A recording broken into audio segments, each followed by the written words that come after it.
As I said, 2 bolts, one on either side at the top of the condenser, then 2 bolts on these lines. They have 2 different size nuts. One is 13, the other one is a 10. I used wrenches, broke them loose, and they came out with my finger. I'm about to pull this condenser out. It didn't lean forward. I don't know what I was thinking, because it's actually tucked into the shroud of, well, maybe not the shroud, but the plastic outer part of the radiator.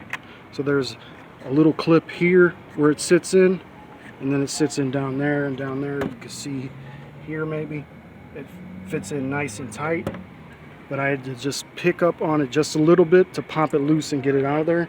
Now it's ready to be pulled out.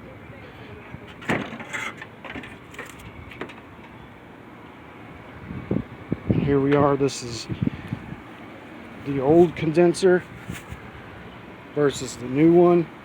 I have to remove this sensor here, put it down here before installing the new one, but it looks like everything should fit. A little bit of a different design here. As you can see with the original, it has plastic pieces on the corners. This one does not. The bottom right hand side from where we're looking has this piece here. I think I'm going to swap that over. Not need to, I don't know, but it doesn't look like the top pieces will be necessary to swap over. If I do that, I will obviously update with that, but right now what I'm going to do is swap the sensor out, and then I'm going to put it back in place, and I'll pick up from there. As you can see here, this is just some pointers. If you are replacing the radiator or the fans, you'll go through some of the same process to remove the core support to get to the radiator and fans.